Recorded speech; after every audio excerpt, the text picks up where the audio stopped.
सत श्रीकाल सारे नु I am Sarthak and I welcome you to Civils with Akash Chanakya IAS Academy.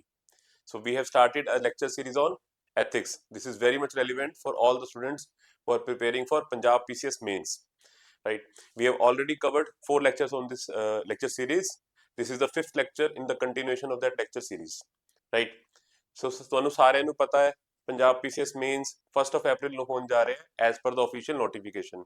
So I hope that you all are very well prepared for it, right? You should be serious right now. ठीक है? So with all this knowledge, let's start our lecture. See, lecture start ਕਰਨ ਤੋਂ ਪਹਿਲਾਂ a very important announcement for all of you. ਚਾਣक्य IAS Academy ਤੁਹਾਡੇ ਸਾਰੇ ਲਈ ਲੈ ਕੇ ਆਇਆ ਹੈ मेंस ब्रेन बॉक्स. हाँ जी, तो की हैगा mains brain box? See, it combines two things. You will be getting printed textbook, booklets मिलणगी ਤੁਹਾਨੂੰ ਜਿਹਦੇ ਵਿੱਚ ਕੰਪਲੀਟ ਪ੍ਰੀਪਰੇਸ਼ਨ ਹੋਊਗੀ ਤੁਹਾਡੀ ਸਾਰਾ ਸਿਲੇਬਸ ਕਵਰੇਜ ਹੋਊਗਾ and you will be also be getting mains test series combined with it and the price will be just rupees 8000 for these two things, and if you want only the test series that will be available to you 5000 rupees, right? This test series have been prepared very thoroughly. This test series के लिए बहुत thorough preparation नाल ਇਹਨੂੰ prepare ਕੀਤਾ ਗਿਆ ਹੈ ਕਾਫੀ ਸਾਰੇ ਬੰਦਿਆਂ ਦੀ ठीक है ਇਹਦੇ ਅੰਦਰ गाइडेंस भी लगी है as you can see the names of all those person, and for further inquiry you can definitely call on to Chanakya IAS Academy, and if you ask me मेरी suggestion लोगे तो definitely you should go for it, right? Test series is a very important thing. You all know that, right? Without answer writing, without mock test preparation, nothing gonna happen, right? So this is a very important tool for you, right? चलो तो start करिए अपना आज दा lecture start करते हैं. ठीक है, आपा सीगे dimensions of ethics थे, right? We have already covered a lot of topic and we were on dimensions of ethics.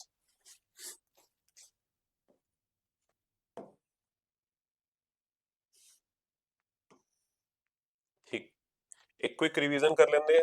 ठीक है, dimensions of ethics, there were basically 4 dimensions, right? Normative, which is also called as prescriptive, right?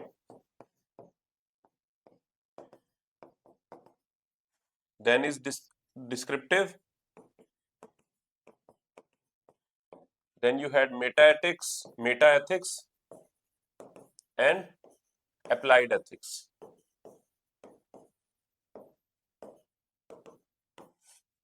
Right? We were on normative ethics. Under normative, there are then 3 sub branches, which is teleology, deontology, and virtue ethics. Right? Now, what is teleology, deontology, and virtue ethics? आप already 2 चीज़ें cover कर चुके हैं. This is just a revision for you.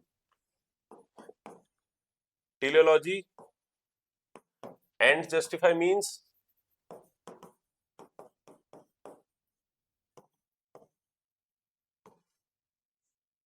right? It is also called as consequentialism. Basically अंत भला तो सब वधिया. ठीक है, वही होता है, हिंदी में बोलते हैं all's well that end, English में sorry, all wells that ends well, that resembles with this कि अगर आपका एंड रिजल्ट जो ਤੁਹਾਡਾ एंड रिजल्ट ਜਿਹੜਾ ਵੀ ਤੁਸੀਂ ਕੰਮ ਕਰ ਰਹੇ ਹੋ ਉਹਦਾ एंड रिजल्ट जो ਵਧੀਆ ਹੈਗਾ ਤਾਂ ਉਹ ਤੁਹਾਨੂੰ ਕਰਨਾ ਹੈਗਾ, ਨਹੀਂ ਤਾਂ ਨਹੀਂ ਕਰਨਾ. ਵਧੀਆ in the sense ethical, it should be ethical, the end result should be ethical, right? ਇਹਦੇ ਬਹੁਤ ਸਾਰੇ ਐਗਜ਼ਾਮਪਲ ਵੀ ਆਪਾਂ ਵੇਖੇ ਸੀਗੇ. ਠੀਕ ਹੈ, consequentialism ਕਿਉਂ ਕਹਿੰਦੇ ਸੀਗੇ ਇਹਨੂੰ? Because the consequences of the particular action that you will do, that matters in this particular dimension of ethics. If that is ethical, right, if the consequences of that particular action is ethical, then your action should also be ethical according to this dimension, right, this theory. Yes or no? ठीक, say and the main proponents were of this theory J.S. Mill and Bentham. Both of them gave the theory of utilitarianism under which utility matters of the particular action, greatest good for greatest numbers, right? All this have been already covered. That is why I am doing it so fastly. Okay, this is just a revision. And after teleology we went on to deontology. Deontology has been formed from the word deon, which means duty, right? So you should follow your duty. ਜਿਹੜੀ ਵੀ ਤੁਹਾਡੀ duty बनती है, ethically you should do that only, right? वही मतलब सीखा इधर, मतलब means justify ends, means justify ends.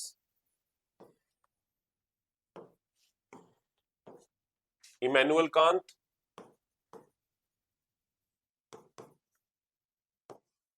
Mahatma Gandhi ji, yes or no? Immanuel Kant ਦੀ ਇੱਕ ਫਿਲਾਸਫੀ ਹੈਗੀ ਜਿਹੜੀ ਕੱਲ ਥੋੜਾ ਆਪਾਂ ਵਰਡ ਸਿਰਫ ਵਰਡ ਇੰਟਰੋਡਿਊਸ ਕੀਤਾ ਸੀਗਾ, ਦ ਕੈਟੇਗੋਰੀਕਲ ਇੰਪੈਰੇਟਿਵ.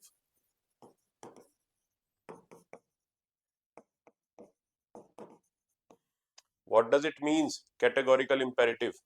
Categorical imperative meant कि ਤੁਹਾਡਾ ਐਕਸ਼ਨ, ਜੇ ਤੁਹਾਡਾ ਐਕਸ਼ਨ ਯੂਨੀਵਰਸਲੀ ਐਕਸੈਪਟੇਬਲ ਹੋ ਜਾਏ, ਜਿਹੜਾ ਵੀ ਤੁਸੀਂ ਐਕਸ਼ਨ ਕਰ ਰਹੇ ਹੋ universally acceptable in the sense ethical, acceptable that means ethical है, then that is the right action. Categorically that is right, it is imperative, कोई उन्हें रोक नहीं सकता. That is the correct thing to do. That actually meant by correct categorical imperative. ਜੇ याद रह जाता वधिया, समझ आ गया था वधिया, नहीं तो introduction is also enough. ठीक है, ਤੁਹਾਨੂੰ ਪਤਾ ਹੋਣਾ ਚਾਹੀਦਾ कि meaning ਕੀ है theory the. Yes or no? You can have another examples as well. Abundance of examples are there under deontological theory as well. Deontological dimension of ethics. We have covered this theory very good, very vastly. Okay, ਆਪਾਂ ਇਹਨੂੰ ਕਰ ਚੁੱਕੇ ਹੈਗੇ ਆ, ਠੀਕ ਹੈ. Now, the next dimension that we are about to enter was virtue ethics.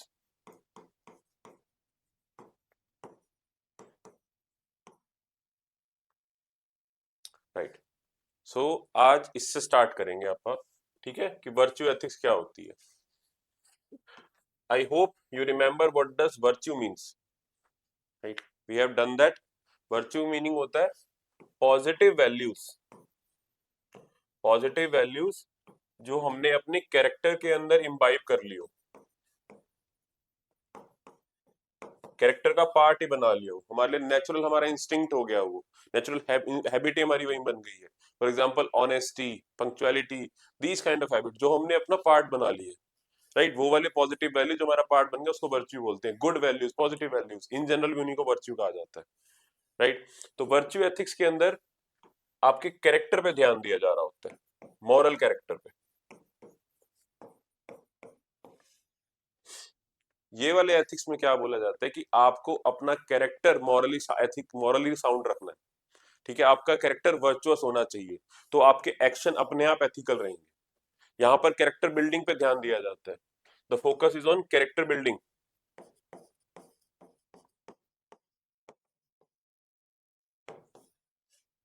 It is basically person centric.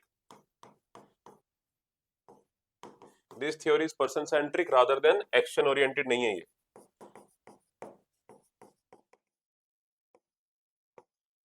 This is not action oriented, this is person centric. मतलब इसके अंदर क्या कहा जाता है कि कोई भी एक्शन अगर आपको चेक करना है, ठीक है, कोई सिचुएशन में अगर आप फंस गए, आपको ये चेक करना है कि क्या आपको ये सोचना है क्या एक्शन करना चाहिए क्या नहीं. तो यह वर्चुअस एथिक्स कहेगी कि जो भी वर्चुअस पर्सन उस सिचुएशन में जो भी एक्शन लेगा वो करेक्ट होगा, that will be right. Getting it? Right. In a particular situation अगर कोई आपके आगे एथिकल कंसर्न आ गया, you have to choose something, तो वहां पर आपको वर्चुअल एथिक्स क्या हेल्प करेगा? वो कहेगा कि या इस सिचुएशन में जो भी वर्चुअस पर्सन होगा वो जो एक्शन लेगा वो करेक्ट होगा, तो आपको वही लेना. ठीक है, इस वे में आपको आंसर भी करना है. I am trying to make you understand कि जब क्वेश्चंस में कैसे आंसर करेंगे, वर्चुअल एथिक्स का यूज कहाँ पे करना है. आप हमेशा वहां पे कुछ वर्चुअस पर्संस के एग्जांपल दे सकते हैं. For example doctor APJ Abdul Kalam.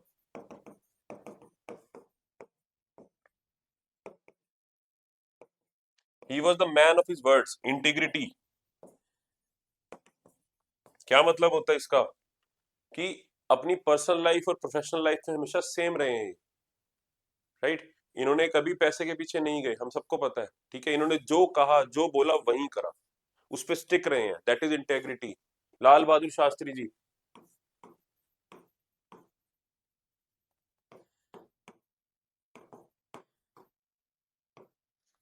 ठीक है, इनके बारे में हमें पता है। इनफैक्ट पीएम होने के बाद भी इन्होंने हाउस लोन लिया था। इनके एक्सपायर होने के बाद इनकी वाइफ ने वो हाउस लोन ईएमआई पे चुकाया है, कवर किया है। तो दिस शोज व्हाट, ऑनेस्टी या integrity.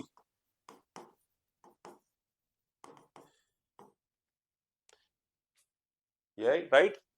I hope I am making point. ठीक है, आपको समझ आ रहा होगा कि वर्चू एथिक्स किसकी बात कर रहे हैं, कैरेक्टर बिल्डिंग की बात होगी यहाँ पर। क्लियर है?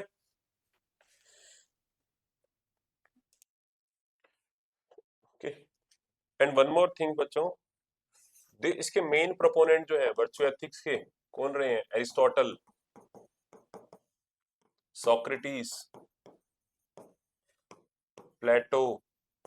इनफैक्ट एरिस्टोटल ने क्या कहा है? Aristotle has said that by honoring virtuous habit, people will likely make the right choice when faced with an ethical dilemma.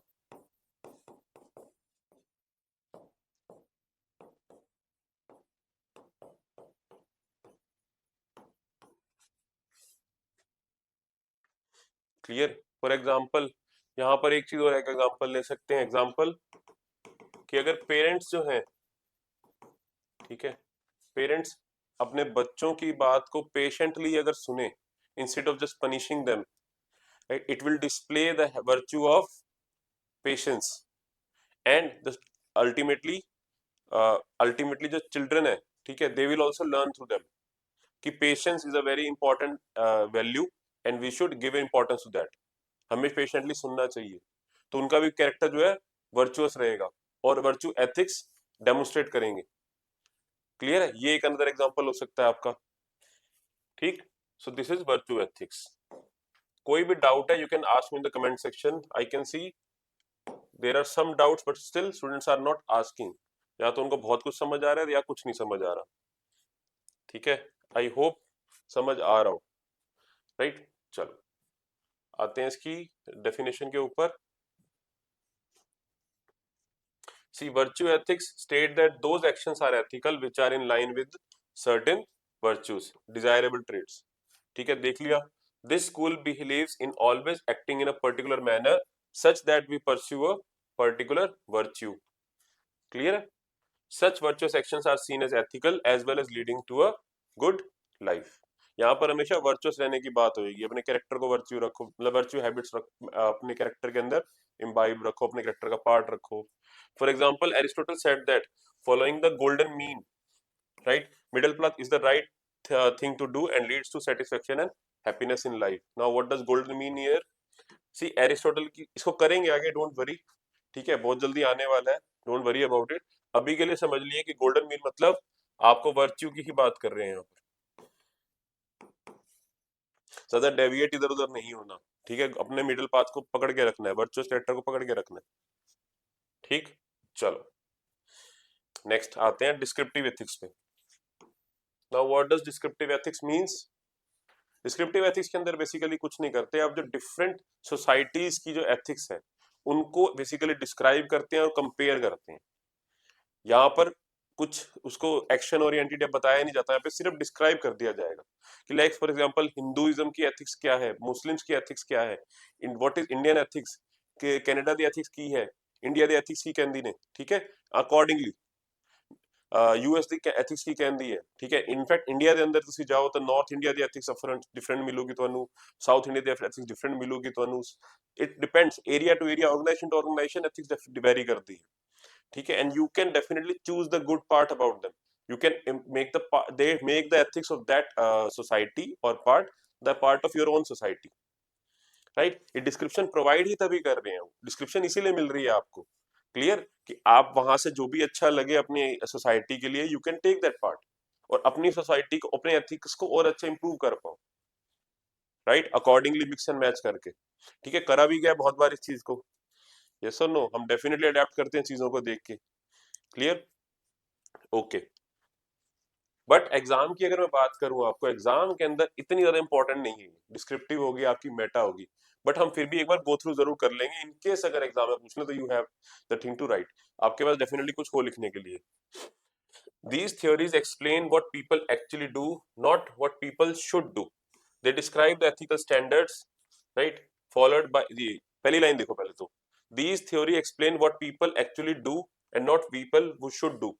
बताया ना मैंने आपको कि डिस्क्राइब कर दिया जाता है कि भाई यहाँ पर लोग ऐसे कर रहे हैं, इस एथिक्स में लोग ऐसे कर रहे हैं, ये नहीं बताएंगे आपको ये करना चाहिए, ये नहीं करना चाहिए, क्लियर। अभी तक हम देख रहे थे ना एक्शन ओरिएंटेड चीजें चल रही थी कि भैया आपको ये काम करना है, आपको ये हैबिट लेके आनी है, यहाँ पर ऐसा कुछ नहीं है, सिंपली बताया भाई ये लोग यहाँ पर ये कर रहे हैं, क्या करना है क्या नहीं वो अपने आप देखो, ठीक। They describe the ethical standards followed by various individuals, societies, cultures etcetera, right. They also explain how ethical standards develop and what factors shape ethical standards, ठीक है। वहां पे डिस्क्रिप्शन में सारा कुछ देंगे, वो डिस्क्राइब भी करेंगे, बकायदा बताएंगे कि भैया अगर हमने बताया कि इस ऑर्गेनाइजेशन में या फिर इस कंट्री के अंदर या इस एरिया के अंदर ऐसी एथिक्स डेवलप हुई तो उसके रीजन भी देंगे, ऐसे उसके हिस्ट्री बताएंगे, हिस्टोरिकल प्रेफरेंसेस बताएंगे, किस बेसिस पे वो एथिक्स वहां की डेवलप्ड है, each and everything is described in that particular thing, clear. चलो अब इसके भी कुछ दो सब पार्ट्स है, right. One is absolutism, absolutist, other is relativist, ठीक है, other is relativist. See here,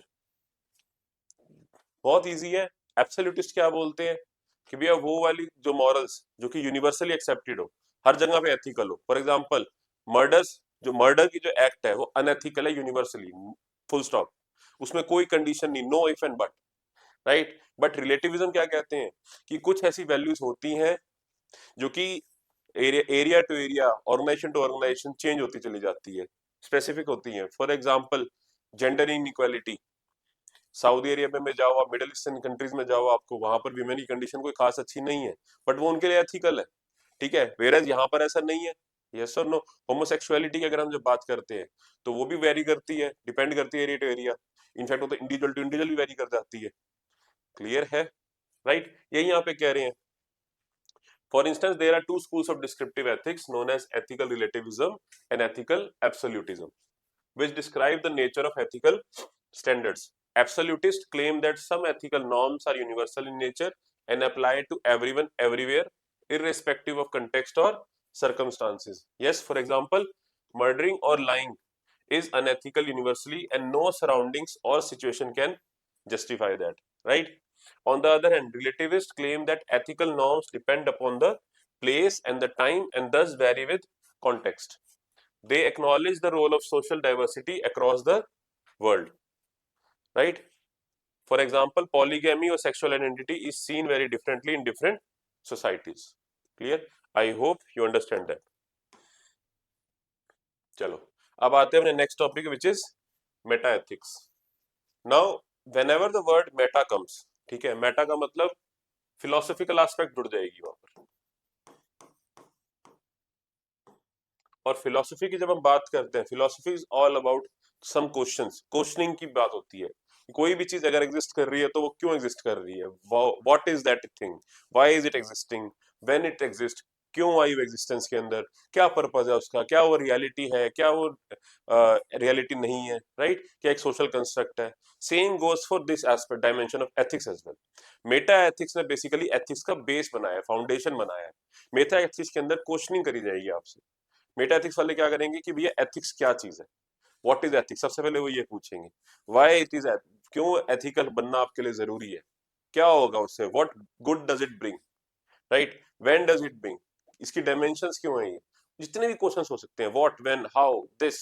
तो बेसिकली जो इतना आपने अभी तक पढ़ा है ना कि एथिक्स की आपने डिस्क्रिप्शन देखी, एथिक्स की डेफिनेशन देखी, उसकी डायमेंशन देख रहे हो और चीजें देखे जा रहे हो, ये सब कुछ इसी की फाउंडेशन की वजह से है, मेटा एथिक्स की वजह से ही है, क्योंकि यहाँ पर क्वेश्चनिंग की जाती है, प्रॉब्लम उसका सोल्यूशन निकालते हैं, फिर आगे आपकी चीजें बढ़ती चली जाती हैं। और कंटिन्यूस प्रोसेस है। बेसिकली ये रिसर्च है। Meta ethics is nothing, it is a research on ethics. तो एक कंटिन्यूस प्रोसेस है, अभी भी चल रही है। क्लियर है? यहाँ पर क्या होगी, रिसर्च चलेगी आपके एथिक्स के ऊपर, डेवलपमेंट आएंगी, फर्दर प्रोग्रेस चलती चली जाएगी। Clear? So let's C.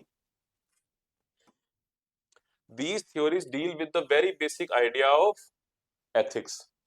They deal with the fundamental abstract issues like what is meant by ethics. Clear? Why should we be ethical? Clear? Is ethics an absolute reality or a social construct? And so on. Clear hai? Good. They are abstract theories which are dealt with by thinkers, philosophers and researchers. Right? Yes or no?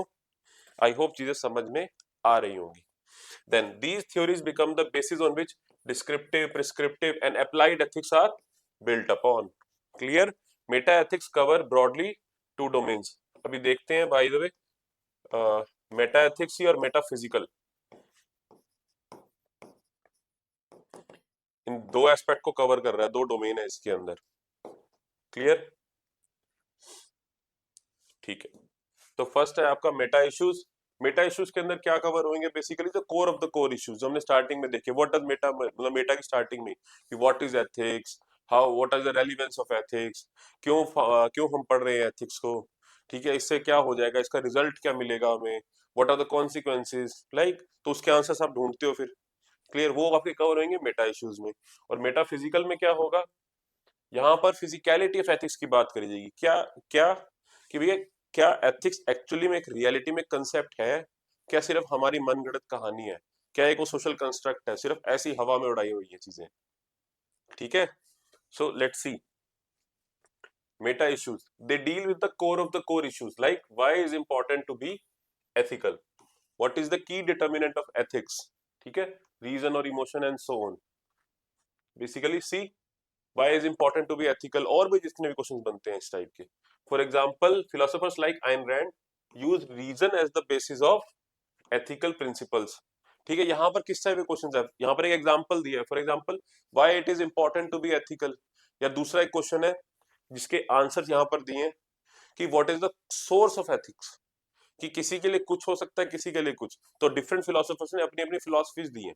For example Gandhi ji ने क्या बताया, गांधी जी ने ये कहा कि human conscious, आपकी जो अंदर की आवाज होती है, इनर वॉइस जो होती है आपकी, वही आपके एथिक्स को डिफाइन करती है, वही सबसे बड़ा सोर्स होता है किसका, एथिक्स का, डिटर्मिनेंट है एथिक्स की फॉर्मेशन का।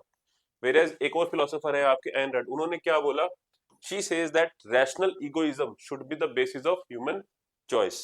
Rational egoism basically again every humanist, egoism की बात आ जाए मतलब इंडिविजुअलिज्म की बात हो रही है।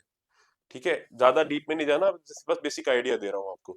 इगोइज्म मतलब इंडिविजुअलिज्म की बात हो रही है कि अगर जो इंडिविजुअल है वो रैशनल बीइंग है, ठीक है, तो वो अपनी थिंकिंग से जो भी सोचेगा वो एथिकल सोचेगा। अगेन इनर वॉइस की ही बात है कहीं ना कहीं, उसी से लिंकेज है इसका।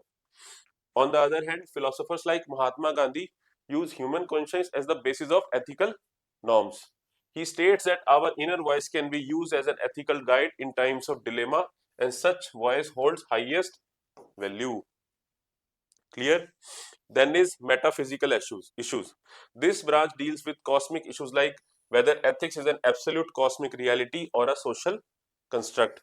For example, ठीक है, यहाँ पर भगवत गीता का एग्जाम्पल दिया गया। भगवत गीता के अंदर क्या बोला हुआ है कि ये जो आप एथिक्स पढ़ रहे हो ना, ठीक है, उसके अंदर चीजें बताई हुई है भगवत गीता के अंदर कि सिर्फ छोटी सी जगह के लिए यूनिवर्सल जो कॉस्मिक रियलिटी है वहां पर भी एथिक्स लागू होता है, हम तो सिर्फ एक छोटा सा पार्ट है। It proclaims that every entity, be it energy, soul, molecule, plant, etc., has their path laid down which they must follow in order to attain salvation. Right? According to this, ethical standards are for the entire cosmic universe and not just mankind. Basically Bhagavad Gita ने खुद ethics define कर दी एक तरीके से कि क्या सही चीज है क्या गलत है, पूरे यूनिवर्स के लिए। सब चीज, हर एक चीज के को एथिकल होना, हर चीज के लिए पाथ डिफाइंड है, वही फॉलो करना चाहिए उसको, उससे भटकना नहीं चाहिए। ये भगवत गीता के अंदर लिखा हुआ है। ठीक है, मैं नहीं कह रहा, भगवत गीता कह रही है। ठीक है, चलो। हम्म, अब आते हैं इसके बाद नेक्स्ट डायमेंशन के ऊपर, which is basically what, applied ethics. अब हम बात करें किसकी, अप्लाइड एथिक्स की।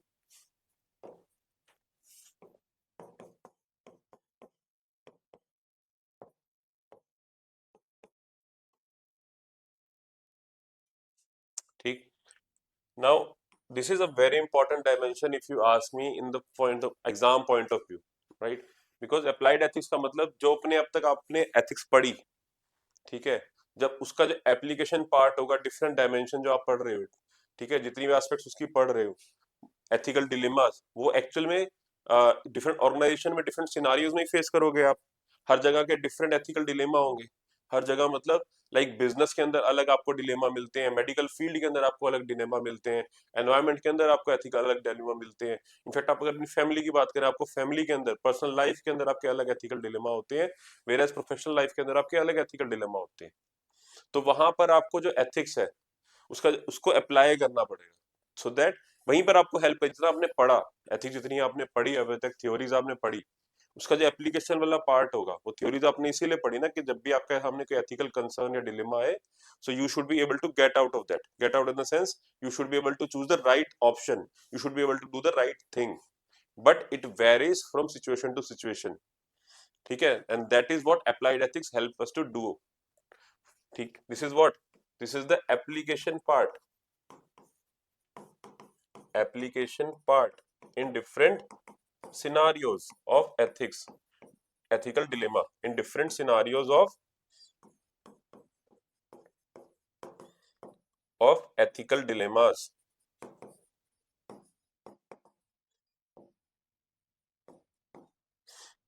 right? For example, you have business ethics,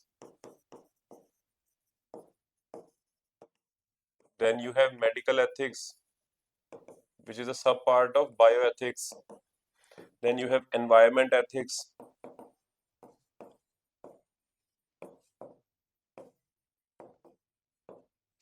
you have administrative ethics,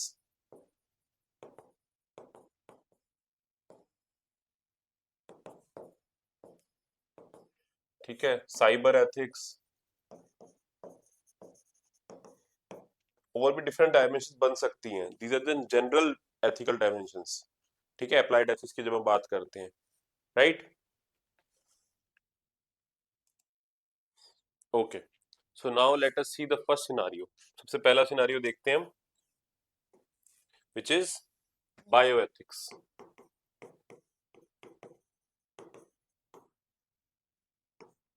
ठीक है, bioethics. Now in general bioethics में आप क्या डील करेंगे? सी यहाँ पर जब भी हम ऐसी डायमेंशन देख रहे हैं अप्लाइड एथिक्स की, फिर चाहे कोई भी डायमेंशन होगी, हमेशा वहां पर क्या होगा, कोई ना कोई मॉरल कंफ्लिक्ट आ रहा होगा या एथिकल कंफ्लिक्ट आ रहा होगा, और ये आपको हेल्प करेगी, ये वाला जो डायमेंशन हम पढ़ेंगे, हम क्यों पढ़ रहे हैं सब, ये वाली पॉइंट्स आपको हेल्प करेंगे उस एथिकल कंफ्लिक्ट से कहीं ना कहीं बाहर निकलने में। ये बेसिकली वो वाली वैल्यूज होंगी जो भी उस कंसर्न पर्सन होगा उस फील्ड के अंदर, सिचुएशन के अंदर, that person should definitely keep these thing in mind before taking any particular action. ये वो वाली चीजें डिफाइन करेंगी, राइट? यस और नो? फॉर एग्जांपल, जब हम बायोएथिक्स की बात करते हैं, बायोएथिक्स के अंदर क्या हो रहा है, यहाँ पर आपको दिखेंगी कुछ चीजें like gene editing, gene editing दिखती है आपको, जीन थेरेपी बोलते हैं उसको। क्या कर रहे हो इसके अंदर आप, एक पर्टिकुलर थिंग अब तो ह्यूमंस पे, लिविंग बींग्स पे होने लगा है, बट यहाँ पर क्या हो रहा था, पहले क्या हो रहा था कि लाइक आपने बीटी ब्रिंजल सुना होगा, उसके अंदर क्या होता है, राइट? उसके अंदर उसका एक पर्टिकुलर जीन, ठीक है, उसके अंदर एक जीन ट्रांसप्लांट किया जा रहा होता है जो कि उसको बेटर बनाएगा, ठीक है, उसकी डेवलपमेंट को बेटर करता है। बहुत सिंपल वे में बता रहा हूँ कि उसके अंदर एक पर्टिकुलर दूसरी किसी चीज का जीन उसके अंदर इंसर्ट किया जा रहा होता है, एक पर्टिकुलर बैक्टीरिया से, बैक्टीरिया का जीन उसके अंदर इंसर्ट करते हैं, तो उसके दैट है उसकी उपजाऊनेस बढ़ती है, ठीक है, these kind of things happen BT brinjal के अंदर। बट अब ये चीज लिविंग बींग्स के साथ भी करने लगी है। तो यहाँ पर आपको क्या चीज ध्यान रखनी है बायोएथिक्स के अंदर, कि आप जिस लिविंग बीइंग के अंदर से वो जीन निकाल के एक दूसरे लिविंग बीइंग के अंदर वो जीन इंसर्ट कर रहे हैं, दोनों की जो हेल्थ है, ठीक है, दोनों की हेल्थ का ध्यान रखना है आपको, ये ध्यान रखना है, अपना मोटिव ध्यान रखना है। ये नहीं कि इस एक्सपेरिमेंट करते करते आपने उनको ही नकार दिया। आपके बायोएथिक्स आपको ये बोलेंगे कि आपको इस चीज का ध्यान रखना है कि इसका मिसयूज भी ना हो, ठीक है, जो आप ये एक्सपेरिमेंट कर रहे हैं कल को इसका मिसयूज नहीं करना, आपको सही पर्पस के लिए चीज को यूज करना है, राइट? इसके जो बेनिफिट होंगे वो सबके साथ शेयर करने हैं, अपने तक नहीं रखने। सोसाइटी का बेनिफिट होना चाहिए, जो भी एक्शन आप लें, जो भी जीन थेरेपी का जो भी पर्पस होना चाहिए, अल्टीमेट इंटेंट होना चाहिए इसका, it should be good, it should be ethical, clear है? दीज काइंड ऑफ कंसर्न्स, ये जस्ट एन एग्जांपल दिए मैंने आपको, ठीक है? सो नाउ लेट अस सी।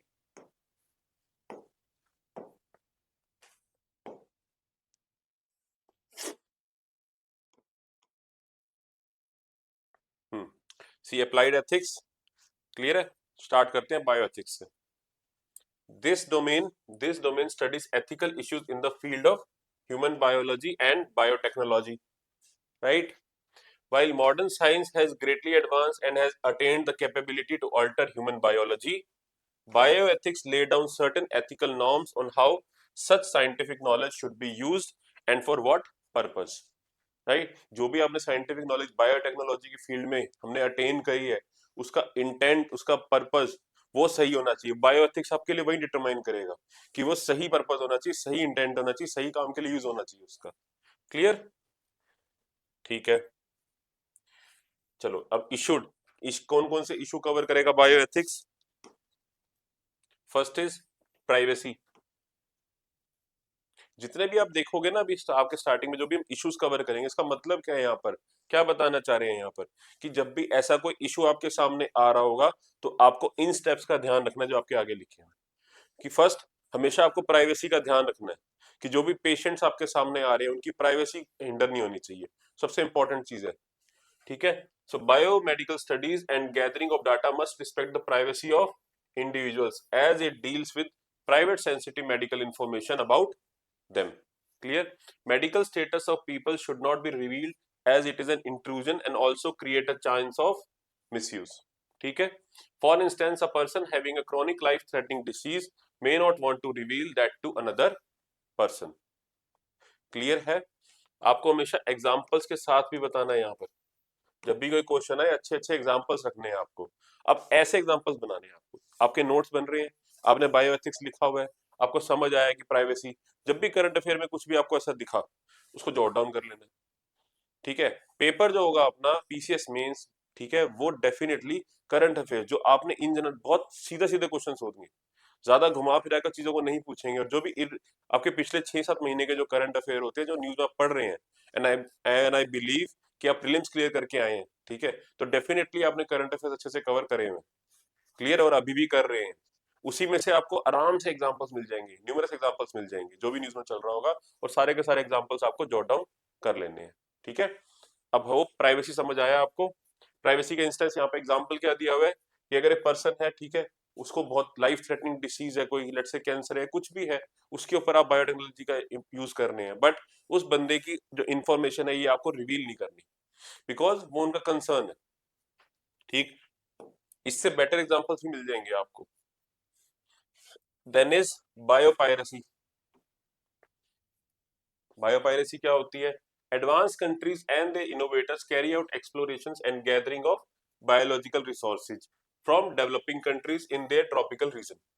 ये क्या बोल रहे हैं कि डेवलप्ड नेशन जो है, ठीक है, डेवलप्ड नेशन डेवलपिंग नेशंस के बहुत सारे रिसोर्सेज ऐसे यूज कर लेते हैं, ठीक है, उनको पता नहीं होता, उनके रिसोर्सेज यूज करके आपकी बायोटेक्नोलॉजी के अंदर काफी सारी डेवलपमेंट कर लेते हैं, रिसर्च करके इनोवेशंस करते हैं, लेकिन जो उसका बेनिफिट होता है वो उनके साथ शेयर नहीं करते। एक्चुअली में शेयर होना चाहिए। ठीक है? Such use and exploitation of biological resources by an advanced country from a relatively backward country profiteering out of it without sharing profits with the source country is called biopiracy. Clear है? It is expected that biological resources should not be exploited by developed countries without sharing benefit with developing countries. Clear है ये बात बच्चों? I hope समझ आ रहा होगा।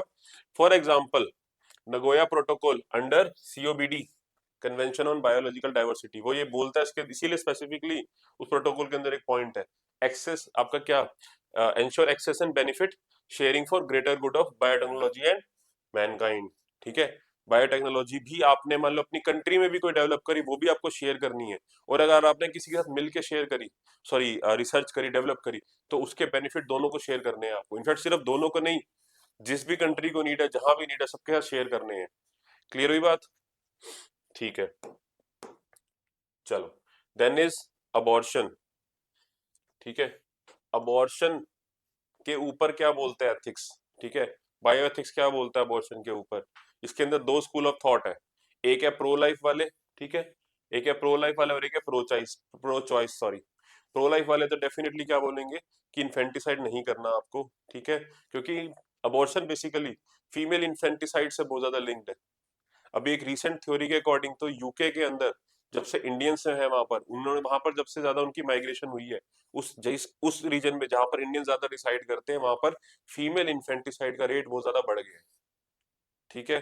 तो ये चीज अपने आप में क्या है, एक क्वेश्चनेबल थिंग है, अनएथिकल एक्ट है, ठीक। तो प्रो लाइफ वाले यही बोलेंगे कि नहीं करना भैया आपको, और प्रो चॉइस वाले क्या बोलेंगे कि भैया पेरेंट्स है, उनकी मर्जी है कि वो पेरेंटहुड अपना कैसे करना चाहते हैं, कैसे हैंडल करना चाहते हैं, रिस्पॉन्सिबिलिटी वो ले सकते हैं कि नहीं ले सकते, अकॉर्डिंगली वो अपनी चॉइस करे, अकॉर्डिंगली डिसाइड करे। Clear? So, the act of abortion is highly debated with respect to its ethicality. Pro-life preachers claim that human life is sacrosanct in nature and parents should have no rights to end it. Clear? Human life starts as soon as the baby is conceived, and thereafter ending such human life is like murder. On the other hand, pro-choice thinkers claim that parents must have the infallible right to choose and plan parenthood, which includes the right to abort an unwanted child. Okay. With increasing modernity, India has also relaxed its abortion law. However, the act of abortion in India is still a taboo. Unethical ही माना जाता है, ठीक है, India के अंदर, और सही भी है क्योंकि लोग इसका बहुत ज्यादा मिसयूज करेंगे। Then cloning. Cloning is a highly advanced science which can be used on humans. Okay. Animals, plants, microbes, etc. Biomedical ethics has accepted worldwide that cloning is a risky and unethical act as it is artificially done.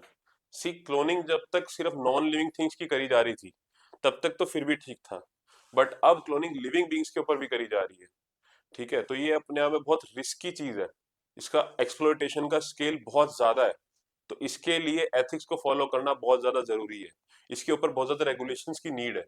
और जब भी ऐसे process किया जाए तो उन regulations को follow करते हुए, स्ट्रिक्टली उसका पर्पस डिफाइन करते हुए कि इसका पर्पस, क्लोनिंग का पर्पस सिर्फ अच्छे पर यूज के लिए ही करा जा रहा है, मैनकाइंड की बेनिफिट के लिए ही करा जा रहा है, इसका एक्सप्लोइटेशन नहीं होना चाहिए, ठीक है, वही बताया गया है यहाँ पर। It will have serious repercussions on society, personal life, and so on. It has, however, been done on various animals to enhance the technique. तो क्लोनिंग के अंदर बेसिकली एक कंसर्न ये आएगा कि जिस भी एनिमल, जिस भी लिविंग बीइंग के ऊपर पहली बात तो इस एक्सपेरिमेंट को परफॉर्म किया जाए, इंश्योर करा जाए कि उस लिविंग बीइंग की सेफ्टी को सबसे पहले इंश्योर करना जरूरी है। यस और नो, ध्यान रखने चाहिए इन सब चीजों का। Okay, then is IPR, intellectual property rights.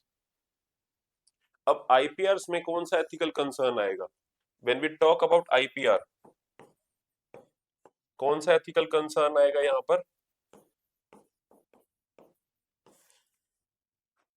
कि भैया जो भी आपने, आपका कॉपीराइट है, जो भी आपका आईपीआर आपने डेवलप करा, क्या उसका जो बेनिफिट है, ठीक है, आपको सबके साथ शेयर करना है कि नहीं करना?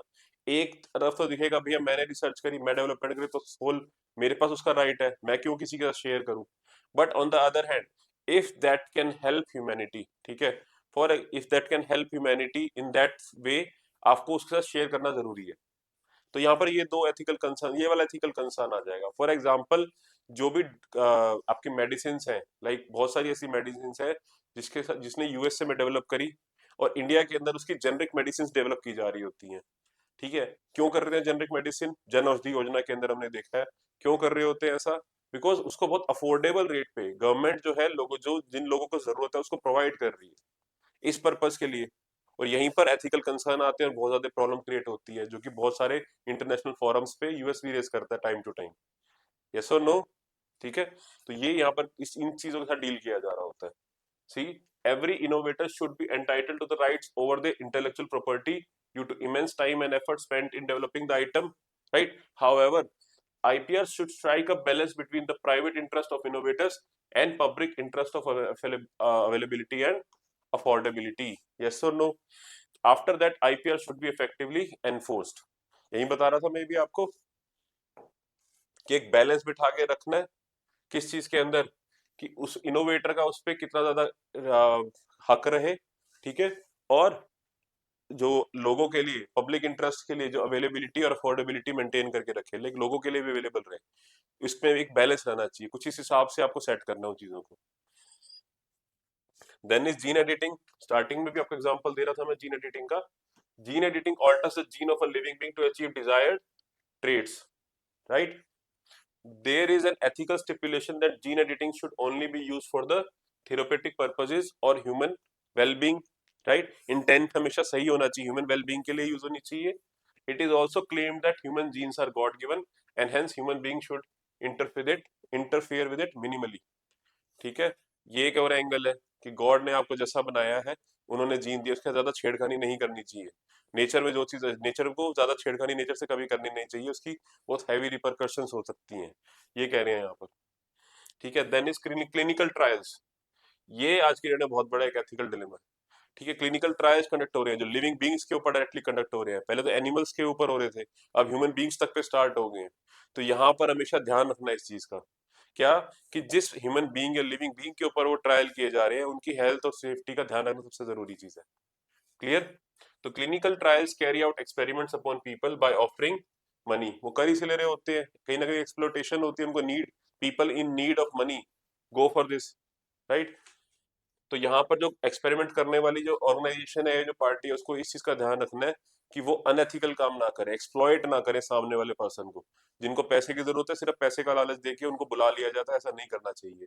हमेशा ध्यान रखना है कि जो भी बंदा आ रहा है, ह्यूमन बीइंग आ रहा है, उसकी सेफ्टी, सिक्योरिटी, उसकी हेल्थ पे कोई ज्यादा इम्पैक्ट नहीं पड़ना चाहिए, ठीक है। They can possibly harm the health of an individual but are necessary for public health and innovation. To balance the two concerns, there are ethical norms regarding informed consent, safety, human health care, and so on. Clear? Okay. Then next, medical ethics. See bio ethics का ही सब part है वैसे medical ethics. ये basically जो आपके doctors हैं, जो मेडिकल प्रोफेशनल्स हैं, उनके लिए कहीं ना ये वैलिड है, उनके लिए ये एथिक्स डिफाइन करे गई हैं, ठीक है, कि उनको कौन सा ethical code of conduct follow करना चाहिए, राइट। तो फर्स्ट है आपका एंड ऑफ लाइफ केयर, कि जो बंदा लेट से बिल्कुल वेंटिलेटर पे है या फिर अपनी वेजिटेटिव स्टेट में है, तो उसके के साथ केयर करनी चाहिए, मतलब उसको फर्दर उसकी लाइफ को प्रोसीड करना चाहिए, या फिर वो रिसोर्सेज हम एक और नीडी पर्सन जिसकी जान बच सकती है, उसको उसकी तरफ एलोकेट कर देने चाहिए। कि एक ऐसा बंदा जो टर्मिनली टर्मिनली इल है, उसका कुछ नहीं कर सकते, उनकी लाइफ, उनकी केयर करनी चाहिए, वो वाले रिसोर्सेज उनको एलोकेट करते रहने चाहिए, या फिर उसकी जगह पर किसी और टर्मिनली सॉरी किसी और इल पर्सन को जो कि ठीक हो सकता है, उसकी तरफ वो रिसोर्सेज एलोकेट कर देने चाहिए, राइट। यहाँ पे इस टाइप के एथिकल कंसर्न्स आते हैं, because resources are always limited, unlimited resources कभी नहीं मिलेंगे आपको। So intervention such as life support are required to keep a person alive when he or she is brain dead or have zero chance of recovery. Different societies have different ethical norms regarding when to introduce life support and when to withdraw it, right? Some countries prefer keeping the patient alive, whereas others prefer removing it when survival is improbable, so that facility can be used for the other promising patients. तो यहाँ पे इस type के concerns के साथ deal किया जाता है, ठीक। देन इन्फॉर्म्ड कंसेंट, हमेशा कुछ भी, ये मेन रूल है एथिक्स का। सी मेडिकल एथिक्स आपकी बेसिकली कुछ प्रिंसिपल्स पे बेस्ड है। फर्स्ट, पेशेंट्स को हर चीज इन्फॉर्म करनी है, ठीक है, पेशेंट शुड बी इन्फॉर्म्ड, ठीक है, पहली चीज। दूसरी, they should not know all the thing, to not know, पहली है टू नो, दूसरी है टू नॉट नो। मतलब आपको एक बैलेंस बिठा के रखना है कि आपको हर चीज भी डिस्क्लोज नहीं कर सकते पेशेंट के साथ, उनकी हेल्थ पे इम्पैक्ट पड़ सकता है, राइट, तो वो भी ध्यान रखना होता है। तीसरी चीज क्या है आपको, कि आपको एक्सप्लॉयटेशन नहीं करनी, मतलब आपको ह्यूमन लाइफ की वैल्यू करनी है। एंड फोर्थ इज फेयरनेस, आपको सबको इक्वल ट्रीट करना है। जो भी पेशेंट आपके सामने आ रहा है, आपके लिए वो एक बीमार शरीर है, दैट्स इट। वो कौन है पर्सन, किसका है, कौन सी हायर पोस्ट पे है, money, nothing should matter to you, clear. तो यहाँ पर अभी हम क्या देख रहे थे, informed consent. patient should be provided complete information about the procedure they are about to undergo and consent should follow based on true and complete information. That is the reason जब भी कोई सर्जरी होती है तो doctor पहले आपको बुलाया जाता है, ठीक है, आपके फैमिली मेंबर्स को बुलाया जाता है। इनकेस आप नहीं जा सकते, आप इस कंडीशन में नहीं है, तो आपके फैमिली मेंबर्स है, जो भी आपके क्लोज फ्रेंड्स एंड रिलेटिव्स हैं, जो भी सब अवेलेबल होते हैं, उनको वहाँ पे डॉक्टर के पास मीटिंग होती है। डॉक्टर उनको समझाते हैं सारा कुछ कि हम ये प्रॉब्लम है जी, देखो हम ये सर्जरी ऑपरेट करने वाले हैं और ऐसे ऐसे करेंगे। तो उसके बाद आपसे साइन किया जाता है कंसेंट फॉर्म के अंदर और फिर सर्जरी परफॉर्म करते हैं। Clear? For instance, removing kidney from parent patients without their consent is blatantly unethical. ठीक है, बिना कंसेंट के तो कुछ नहीं करना, आपको कंसेंट के साथ ही सब कुछ करना है। ठीक है, चलो। Then attachment with patient, patient के साथ जो है मेडिकल प्रोफेशनल्स की कभी कोई अटैचमेंट नहीं होनी चाहिए। It is unethical to have attachment. ये एक स्कूल कहता है, एक स्कूल ये भी कहता है बाय द वे कि थोड़ी मोड़ी अटैचमेंट जरूर होनी चाहिए, सो दैट वो ज्यादा कोशियस रहे, चीजों को ज्यादा केयर से करें। एक ये भी स्कूल है, बट ऑल इन ऑल एक बैलेंस बिठा के रखना है। अटैचमेंट नहीं होनी चाहिए कहीं ना कहीं, बहुत कम अटैचमेंट होनी चाहिए, मिनिमल एकदम। क्लियर? यही यहाँ पे बोला है, it is prescribed by medical ethics that a doctor is better off by not developing emotional attachment with the patient whom he has to scientifically treat. It enables a doctor to have objectivity, courage, etc. Right? On the other hand, one school of thought prescribes that a basic amount of compassion and devotion is rather needed towards patients. ठीक है, दोनों school of thought है, दोनों बताए हैं आपको इसीलिए। Then the last one, the most important also nowadays, euthanasia. अच्छा, यूथनेशिया पे पहली चीज बच्चों, ये आपके लिए छोटा सा होमवर्क है that you need to tell me in the comment section कि there are basically, you know, there are two types of euthanasia, active as well as passive. आपको मुझे दो चीजें बतानी है। फर्स्ट ऑफ ऑल आपको ये बताना है कि what is active euthanasia and what is passive euthanasia. And the second thing that you need to tell me is कि इंडिया के अंदर इसमें से क्या चीज अलाउड है या क्या चीज लीगल है। ठीक है, this you will be telling me in the comment section. ठीक है, चलो आते हैं यूथनेशिया के ऊपर। The moral acceptability of euthanasia varies with place and time. ठीक है, वैसे होता क्या यूथनेशिया बाय द वे कि कोई भी टर्मिनली इल पेशेंट है, ठीक है, वेजिटेटिव स्टेट में है, उनको पता है उनका कोई चांस नहीं है बचने का, ठीक है, तो उनके ऊपर उनको लाइफ सपोर्ट पे रखा हुआ है एकदम, ठीक है, वर्चुअली उनको जिंदा रखा जा रहा है कहीं ना कहीं। तो क्या ऐसा करना सही है? नहीं, तो उस यूथनेशिया क्या बोलेगा कि भैया उनका लाइफ सपोर्ट हटा दो, ठीक है, उनको लाइफ सपोर्ट हटा दो और वो वाले रिसोर्सेज किसी और को एलोकेट कर दो। एक तो रिसोर्सेज वाली चीज है, दूसरी कि उनकी बेटर है कि उनकी जो लाइफ है अब थोड़ी इजी है, बजाय थोड़ा थोड़ा करके मरने के एक ही बारी में बात काम बन जाए। ठीक है, उनकी लाइफ भी इजी होती है, दोनों चीजें हैं। Now it involves a serious ethical issue of whether it is right to end a human life deliberately in case of serious irreversible suffering. Right? One school of thought claims sanctity of human life, whereas other school prefers ending human misery and allocated resources to other needy patients. Clear है? In this slide, Supreme Court of India allowed passive euthanasia in Aruna Shonbag case 2011. ठीक है, मैंने answer भी दे दिया वैसे तो। And recently it allowed advance directive or living will for terminally ill patients. तो India के अंदर क्या अलाउड है? इंडिया के अंदर आपका पैसिव यूथनेशिया अलाउड है, बट कमेंट सेक्शन में आप मुझे पैसिव यूथनेशिया क्या होता है और एक्टिव यूथनेशिया क्या होता है ये जरूर बताएंगे। ये आपका छोटा सा एक होमवर्क है। ठीक है, चलो। Then is prescription. अब यहाँ पर क्या एथिकल कंसर्न आता है कि डॉक्टर्स को है हमेशा ये इंश्योर करना है कि जो भी वो दवाइयां या मेडिसिन प्रिस्क्राइब कर रहे हैं वो अननेसेसरीली महंगी नहीं होनी चाहिए अपने पर्सनल बेनिफिट के लिए, बिकॉज नॉर्मल डॉक्टर से क्या कमीशन चल रही होती है, तो वो एक अनएथिकल एक्ट है। आपको हमेशा इंश्योर करना है कि जो सबसे ज्यादा अफोर्डेबल और बेटर बेस्ट चीज है एक पेशेंट के लिए वही आपको करना है। ठीक है, यही है यहाँ पर, वही प्रिस्क्राइब करना है वही। Doctors must ensure that they prescribe the most available, accessible, affordable, and effective medicine to the patients. Basically, generic drugs instead of expensive patented drugs. Jan Aushadhi Yojana का एग्जांपल दे सकते हैं आप यहाँ पर, right? For instance, Government of India runs the Jan Aushadhi Yojana to increase the supply of generic medicines. Clear? Okay. Then last is patient identity. Professional ethics in medicine mandate the doctors to treat a patient with honesty and commitment irrespective of patient's identity और background. सबको fair treat करना बताया मैंने, fairness कि patient कोई भी हो आपके लिए सब बराबर है डॉक्टर के लिए भी। Even if the patient is criminal, the Hippocratic oath taken by the doctor specialist establishes this ethical norm. ये जो हिपोक्रेटिक ओथ है इसका डेफिनेटली आप एग्जांपल दे सकते हैं। ठीक है, डॉक्टर्स के साथ सबसे स्टार्टिंग में ओथ दिलवाई जाती है, भाई तुम्हें सबको बराबर ट्रीट करना है, किसी को भी आपने अनफेयर या बायस ट्रीटमेंट नहीं देनी। ठीक है, आपके लिए सब बराबर है। Okay, next. चलो, अब नेक्स्ट हमारा जो टॉपिक है इंपॉर्टेंट है, दैट इज एनवायरमेंट एथिक्स। अब जब हम एनवायरमेंट एथिक्स की बात करते हैं तो यहाँ पर कौन से एथिकल कंसर्न आते हैं?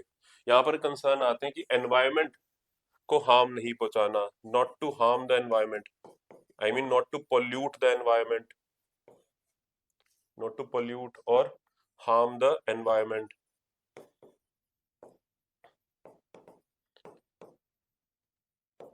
लाइक डैम बनाते रहे जब तो डिफोरेस्टेशन करनी पड़ती है, ठीक है, पोल्यूशन बहुत ज्यादा फैल करना पड़ रहा होता है। तो इस टाइप की चीजों को इंश्योर करना है, एनवायरमेंट एथिक्स इनसे डील करती है कि भैया आपको अपने एनवायरमेंट के लिए भी एथिकली वैलिड रहना है, एनवायरमेंट को के साथ कभी भी इमोरल नहीं होना है, अनएथिकल नहीं होना।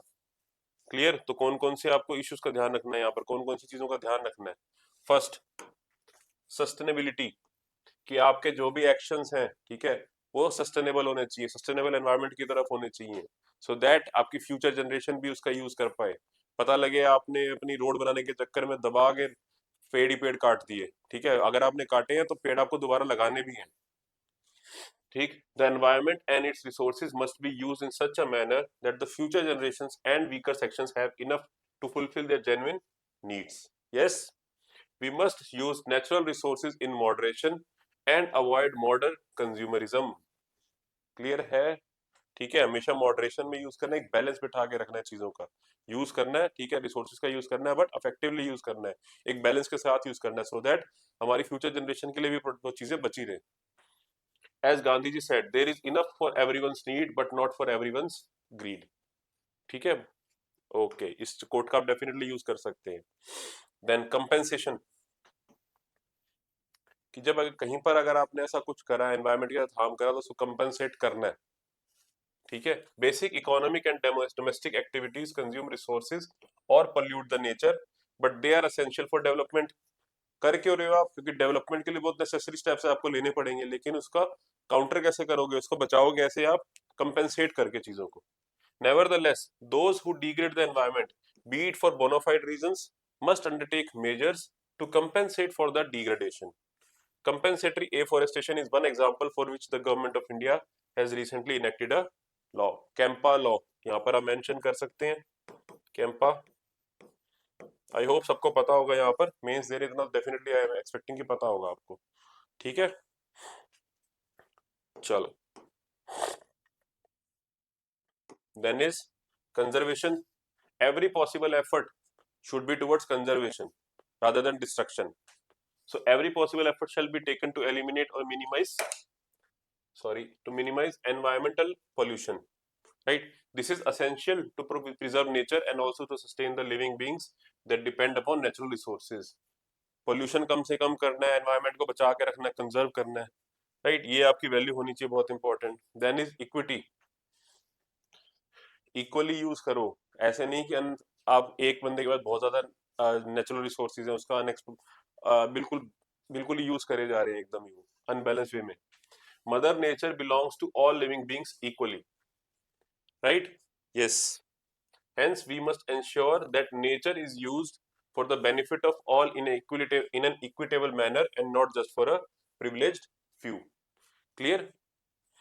then rights, ठीक है, next is rights।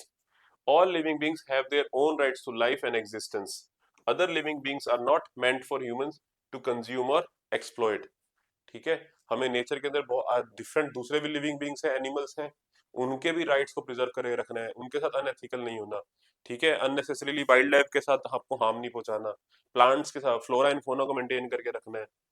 The earth belongs not just to human beings but to all earthly beings. For example, wildlife has to be conserved not for sustained human exploitation but because it has its own life and rights granted by nature। उनकी खुद की एक life है, ऐसा नहीं कि हमारे लिए जरूरी है कुछ नहीं, नेचर ने उनको बनाया तो उनको वैसे ही रहना है। उनके साथ छिड़कानी ज्यादा नहीं करना। This concept even extends to non living entities of the environment.